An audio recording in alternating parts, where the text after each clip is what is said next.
O Senhor esteja convosco. Ele está no meio de nós. Proclamação do Evangelho de Jesus Cristo segundo João. Glória a vós, Senhor.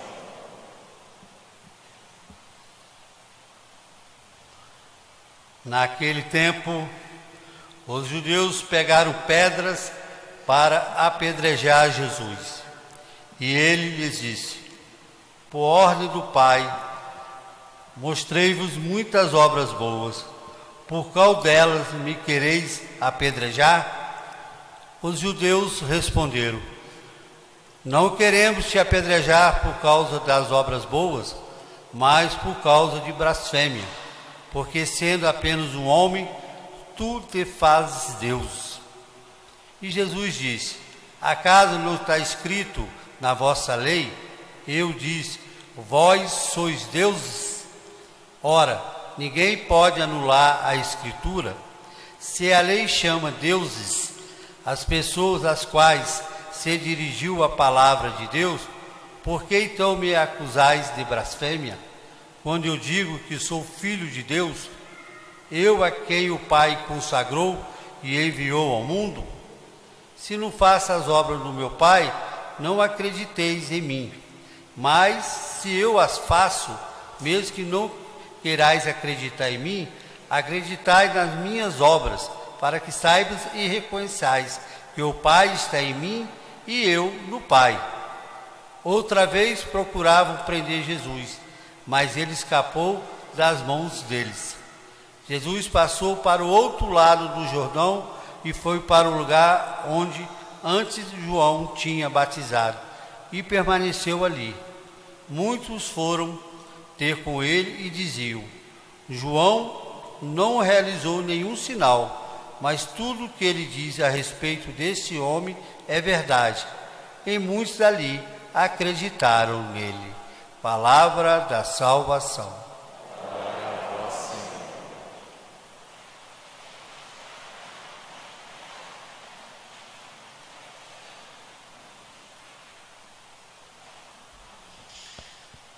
Ao Senhor eu invoquei na minha angústia e elevei o meu clamor para Deus. Meus irmãos, boa noite. Muito bem, irmãos, nós estamos nessa semana que antecede a Semana Santa, conhecida como a Semana da Paixão, onde nós percebemos que esse Evangelho de São João, desde segunda-feira, está colocando qual a razão que os judeus vão crucificar Jesus. Ele, sendo homem, disse ser Deus. Realmente, como Santo Tomás de Aquino canta, naquele belo hino eucarístico, os homens olhando para Cristo no Calvário, viam um homem e ali estava escondido a divindade. Ninguém conseguia ver a divindade em Jesus. Mas muito bem, irmãos, então hoje os judeus, assim como ao longo de toda a semana, questionam sobre a divindade de Jesus.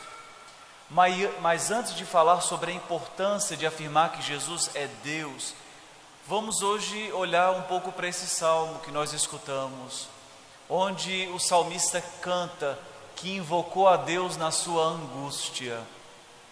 Qual é a grande angústia do homem? A ausência de Deus. Porque a ausência de Deus é o inferno. Aqui está o grande drama do homem: fazer na terra já uma pequena experiência do inferno. E qual é a experiência do inferno nesta terra? A angústia. A angústia é um flash daquilo que será o inferno. E o que é a angústia? É aquele coração comprimido, é aquela alma que não se deixa consolar, é aquela alma que não consegue pensar além disso, senão naquela dor. É uma dor que consome. Isto é a angústia. E no inferno será desse jeito. Será uma eterna angústia. Uma angústia de uma alma comprimida. Uma alma que procura refúgio e não encontra. Uma alma que procura consolação e não tem. Uma alma que procura alguém para amar e não possui mais ninguém para amar. Mas só que você imagina, a angústia nessa terra de vez em quando ela é consolada. Estamos com uma dor, estamos com uma angústia interior, mas quando começamos a nos colocar a fazer coisas na casa, vemos um filme e até esquecemos da angústia. Mas no inferno ninguém poderá esquecer da angústia. Será uma angústia, um sentimento de dor prolongado, eterno.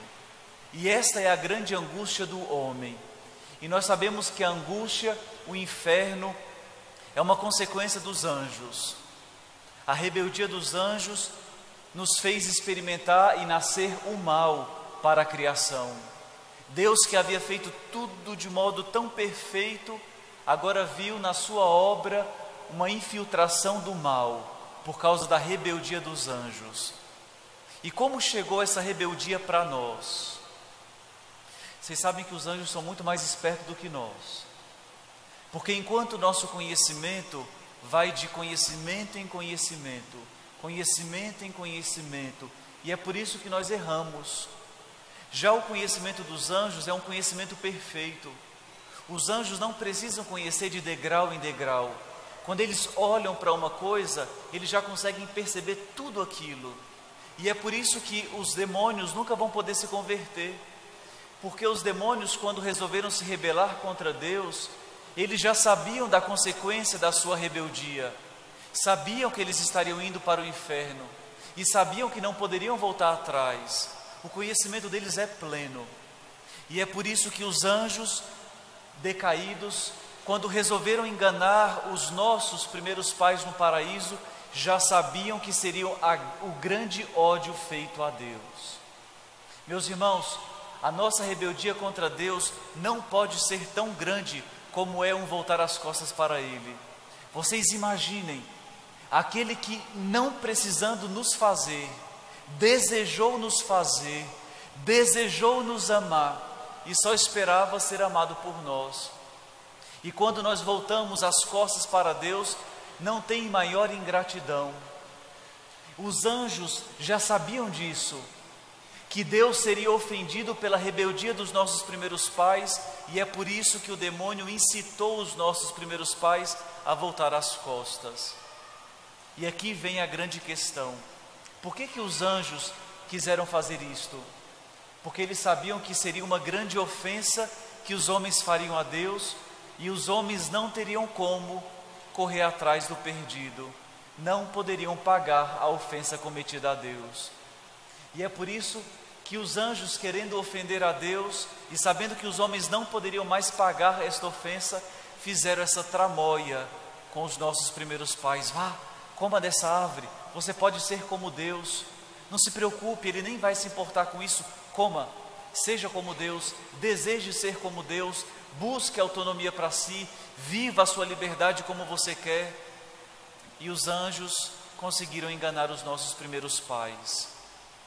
Meus irmãos, uma ofensa a Deus deveria ser paga com um preço muito caro, que nenhum sangue de animal, que nenhum sangue de homem poderia pagar esse pecado e essa ofensa. E é por isso que o evangelho de hoje é importantíssimo. Nós chamamos na teologia isso de justiça reparadora. Quem é que poderia reparar a ofensa cometida a Deus? Somente Deus poderia reparar. E é por isso que os anjos não haviam pensado nisso, que Deus poderia cometer esta grande loucura de enviar o seu Filho para se fazer um de nós. Mesmo com toda a inteligência angelical, eles não sabiam que Deus chegaria a esse extremo para nos amar e para nos salvar. Deus assumiu uma carne humana e, se oferecendo na cruz, pagou a nossa dívida. Meus irmãos, esse é o seu valor, o valor de um Deus que derramou o seu sangue. Meus irmãos, aqui está o preço do seu pecado, aqui está o preço da sua rebeldia, aqui está o preço da sua liberdade mal usada, aqui está o preço das suas paixões desenfreadas. Foi por causa desses pecados que nosso Senhor teve que parar numa cruz, porque afinal de contas nós não poderíamos fazer nada. senão esperar o inferno.